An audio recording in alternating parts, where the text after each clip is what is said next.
Alabama comes back to defeat South Carolina in a game that it felt like they were absolutely positively going to lose. And once again, Alabama shows why it is become one of the more dangerous teams in college football and really is threatening to make this college football playoff race really interesting and perhaps win the SEC championship. What's up, kid folk? It's RJ Young. I am not on a step mill. If this is your first time watching Adapt and Respond, thank you for joining us here. We talk college football year round. If you're into that, go ahead and hit that subscribe button, like this video, and answer the question in the comments below. Did you think that Alabama was dead in the water down 22-14 with like 2:16 left to play in the game? Because I sure as hell did. I did not think that they were going to be able to come back with this. And then you get the plays that define not just this game, but define the season. I mean, again, I just sincerely did not think they would come back from this because after William Joyce kicked the PAT that put the tie down, 8 points, 22-14 with 9:58 left to play. You're watching and you're going, okay, all you got to do is hold on to the football if you're South Carolina and play pretty sound defense. And they imploded if you're a South Carolina fan, and Alabama overcame if you didn't. But Ty Simpson's pass to Jeremy Bernard, and then Jeremy Bernard taking it the rest of the way when he probably should have stepped out of bounds, but it didn't come back to bite them. They win 29-22. Jeremy Bernard has become wide receiver 1 in 2025 by some margin at Alabama. And today was another example of why he is that guy for Ty Simpson. And the partnership between Ryan Grubb and Kalen DeBoer is absolutely working. Ty Simpson, who is now being talked about for the Heisman Trophy, being talked about as a future number 1 overall. I don't see it because for the first time all year, I saw that thing that everybody else be talking about with Lenore Sellers. I still don't think he's a number 1 overall pick or first round pick. But when you're able to throw people to one side and outrun people the way that he can, you have people dreaming about what you can do. It's, damn, look at this freak specimen, this athlete, this amazing player at quarterback. If I can teach him how to be accurate with the football, not hold it so long and play the position of quarterback as opposed to try to be Cam Newton at quarterback, because there's only one Cam Newton, who also had a crappy arm throwing angle. Lenore's just not. A lot of things working against Cam Newton, he overcame. I don't know that Lenore Sellers is that guy. However, Josh Allen overcame those things. Jalen Hurts learned how to throw deep to his left. Like, there are ways in which this works, right? I just don't like gambling on it. I like knowing a quarterback can process coming out, right? That said, when you're able to put that dude on his back twice, you got to take that for what it's worth. He also hasn't had the best assortment of wide receivers. Matter of fact, Nick Harbor made one play where it's like, oh, damn, Nick Harbor reached his potential. That's one catch. One catch he made all damn day.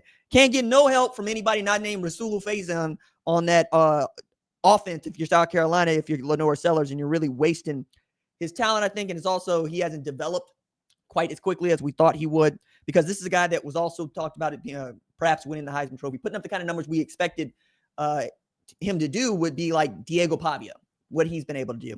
But he wasn't able to bring him all the way back. He was 18-32 for 222. He rushed for 67 yards. Pretty decent line for him. But again, he was the only person that was playing offense for South Carolina today. Meanwhile, Simpson is joining like Fernando Mendoza as one of the top 2 dudes in the NFL draft 2026, which the NFL draft folks are going to tell you it's a weak quarterback class. They might be right. That's if Fernando comes out. That's if Ty Simpson comes out. I don't know that they will, but it's really difficult to stay in school if you win the Heisman Trophy. 24 of 43 for 253, 2 TDs. Again, a coach's son showing what he's capable of, seeing the game, not getting too high, not getting too low. Again, Daniel Hill is showing up that he's the 3rd best wide receiver on that team, perhaps. Ryan Williams is still the most talented wide receiver on that team, and I don't think it's close. But also got to show what he can do. 7 catches, 72 yards. You're able to spread it around if you're Ty Simpson, and you've been getting pretty decent service on the outside. If Jam Miller can come on just a little bit more, you'll probably get a little bit more out of Daniel Hill. Caden Proctor still gets to carry the ball, and I think that's kind of cool. But again, it's the Alabama defense that has been keeping up its end, right? Held South Carolina to 6 of 17 on 3rd down, even though they were 2 for 2 on 4th down. 333 total yards. Actually outgained Alabama. As a matter of fact, going into halftime, you were thinking South Carolina's a better football team here today. They've certainly played like it, and they played like it for the better part of 3 and like a third quarters before it all fell apart for them in a very big way. But the 2 turnovers, they wash each other out. 2 sacks, they wash each other out. 6 penalties for Alabama, 5 penalties for South Carolina. again, it's a game that could have gone either way, but the fact of the matter is they won it. Kind of like Virginia today against North Carolina. It was nasty, but they won it in a day where Missouri took a loss to Vanderbilt, which is going to severely hurt their chances of making the college football playoff. Oklahoma took a loss to Ole Miss. Mississippi State is giving a business to Texas. And we'll wait and see what happens with Texas A&M and LSU and even Tennessee and Kentucky. Like, there's no gimmies in this league anymore. Even Auburn, Arkansas was really, really freaking close. Like, up and down that league, it's just tough to win. Everywhere you go, it's tough to win. When Mississippi State is jumping up to give Texas the what for and how now.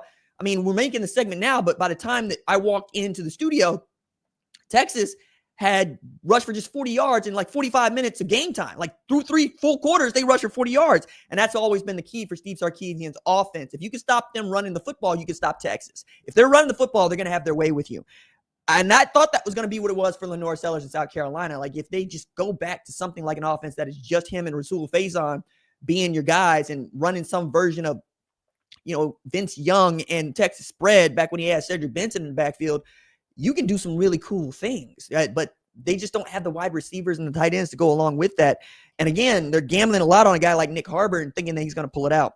Bama, for its part, though, again, is undefeated in SEC play, which matters. Them and A&M. That's it. That's all. All they got to do is continue to hold serve, and they get a bye week before they got to play LSU, then Oklahoma, then Eastern Illinois and Auburn. So really, we're talking about 2 games against ranked opponents, and then you're clear the rest of the way. In which case, we start talking about, is Alabama as good as Indiana? Is Alabama as good as Oregon? Is Alabama as good as? Again, that loss to Florida State looks a little bit more of an aberration the more they play football and the more they win games like this. But the fact of the matter is, they were in a dogfight against Missouri. They won that. They were in a dogfight against South Carolina. They won that. They beat Georgia without really needing to score in the second half. Like, that's the other part. Like, a lot of people saying they can't score in the second half, and I hear that. But they also beat a Georgia team that put 43 up on Ole Miss. They came back to beat Tennessee. Georgia's still in this. They just need A&M or Alabama to slip. And that's entirely possible given how raucous November can be for college football and what I expected to be going into this season, going into the reveal of the college football playoff. Still working out what my top 25 is going to look like. And we're probably going to run back to 2014 hypothetical just to see how cool it could be if we get these 16 home games, what these teams would look like and how this thing might change, and give more teams opportunities to get into the tournaments. Not necessarily that we think people are going to win the tournament. I would say look at the FCS, where they have 24 teams to get in, but South Dakota and North Dakota State and North Dakota State keep killing everybody because that's just how it is. Even the Pioneer League gets a team in, but nobody expects them to make it out of the first round because they never do. They don't give scholarships in that league. Miss me with there's too many teams talk. I love football. I like watching more football. Y'all hate watching football? Go watch SMU lose to Wake Forest today because that's what they did.